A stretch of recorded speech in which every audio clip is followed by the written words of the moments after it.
سیدہ چکی چلا رہی ہیں، سنیے ذرا ایک دو باتیں اور. سیدہ چکی چلا رہی ہیں. غربت کا یہ عالم ہے کہ اپنے کندھے پر اونٹ کی بنی ہوئی ایک چادر جو مدینے کے غریب ترین لوگ پہنتے تھے وہ فاطمہ الزہرا نے پہنی ہوئی ہے. بخار ہے، چکی چلا رہی ہے. سرکار نے فرمایا صحابی سے کہ جاتے ہیں، سنا ہے کہ فاطمہ کی طبیعت خراب ہے، بیمار ہے، ذرا پاس سے گلی سے گزر رہا ہوں، ذرا میں بیٹی کو دیکھتا جاؤں. سرکار تشریف لائے تو سیدنا ایک باپ ایک آنکھ بھر کر دیکھا، اپنی غربت کو دیکھا. ٹھیک ہے سرتاج انبیاء تھے کملی والا، لیکن ایک بیٹی کا باپ بھی تو تھا. بیٹی نے بیٹی کی نظر سے جب باپ کو دیکھا تو حضور رونے لگے غربت دیکھ کر کہ اس کو بخار بھی ہے، کوئی نوکرانی اس کے پاس نہیں ہے، اور میں اولین اور آخرین کا شافع ہوں، اولین کے لیے بھی فخر ہوں، آخرین کے لیے بھی ہوں، سرتاج انبیاء ہوں. میرے ماتھے پر شفاعت کا تاج ہے، میرے ہاتھوں میں امت کی لاج ہے، اور میرا سفر معراج ہے.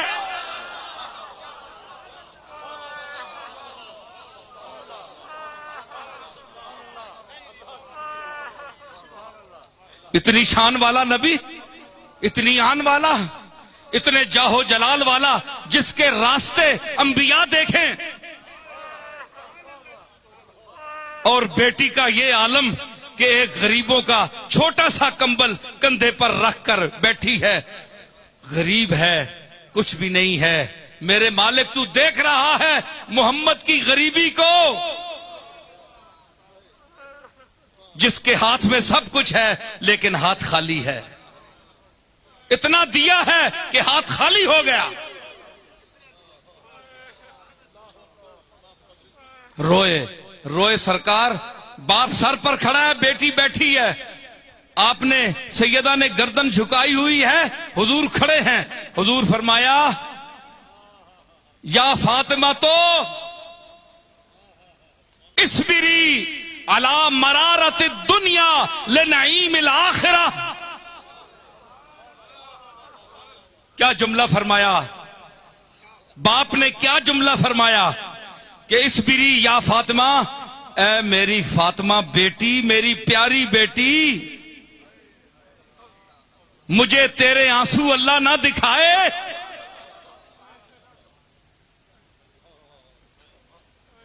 میں تیرے لیے رو رہا ہوں، مگر تیرا اور میرا فقر، غریبی اللہ کو مقبول ہے. اللہ ہمیں غریبی میں دیکھنا چاہتا ہے. اس لیے سرکار نے فرمایا اے اللہ میری اولاد کو کوتے لا یمود دینا، آل محمد کو، کہ میری جو صحیح اولاد ہے اس کو کوتے لا یمود دینا. اتنا دینا کہ وہ صرف کھائے، اتنا کہ وہ مر نہ جائے، اس سے زیادہ نہ دینا. اب سوال یہ پیدا ہوتا ہے کہ یہ جو ان کی اولاد میں بڑے بڑے لوگ گزرے ہیں، یہ امیر کیوں ہوئے؟ امیر اس لیے ہوئے کہ ان کے ہاتھوں سے اللہ کو رزق دینا، مخلوق کو رزق دینا چاہتا تھا. ان کی طبیعت غریب ہے، یہ اندر کے فقیر ہے، ان کا اندر فقیر ہے. تو حضور فرمائے اصبری یا فاطمہ علی مرارت الدنیا لنعیم الآخرہ. فاطمہ بیٹی صبر کر دنیا کی تکلیفوں پر، ترشیوں پر، تنگیوں پر، جھلے پہ جھمیلوں پر، مصیبتوں پر. علی نعیم الآخرہ، آخرت کی نعمتوں کو دیکھتے ہوئے جب تو کل قدم رکھے گی میدان قیامت میں،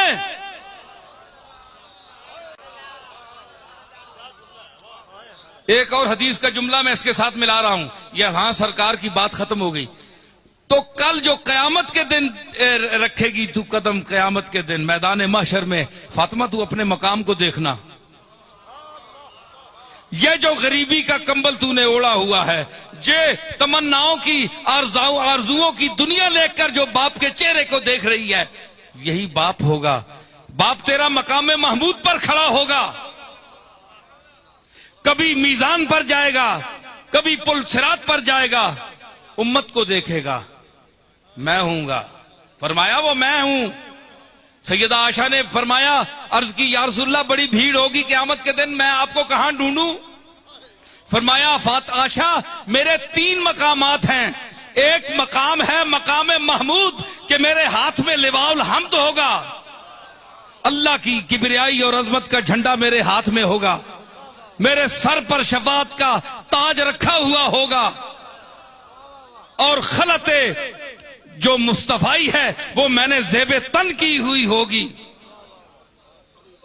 اگر وہاں نہ ملا تو عائشہ مجھے میزان پر دیکھنا، جہاں ترازو لگا ہوا ہوگا، جڑی آنے ترکڑی لگی اسی اعمال دی، اتھے ماں ویکھی کیوں کہ عمل جس دے کاٹو سن او عمل کملی والا پورے کرسی۔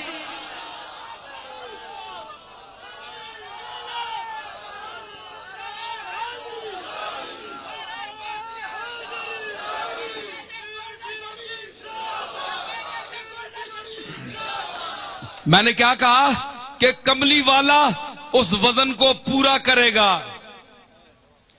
ایک دوسرے ذہن کا آدمی تھا، میں نے یہ بات کی، اس نے کہا کملی والا کس طرح اس وزن کو پورا کرے گا، مجھے سمجھاؤ۔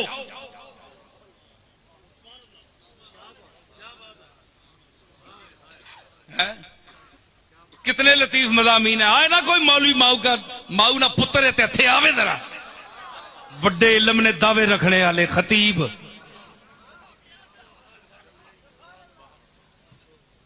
ایک کرم کملی والے دا ڈائریکٹ عطا ہو رہی ہے۔ تو کیا میں عرض کر رہا ہوں، اس نے کہا کہ کیسے وزن ڈالے گا؟ میں نے کہا کملی والا کھڑا ہوگا، آ کر کملی والا کھڑا ہوگا، کملی والے کی نگاہ جب میزان پر پڑے گی تو نگاہ کا اتنا وزن ہے کہ پلڑا جھک جائے گا، اور کملی والے کی نگاہ پاک ہے، پاک نگاہ پڑے گی تو اس کا پلڑا جھک جائے گا اور بندہ سیدھا جنت میں جائے گا۔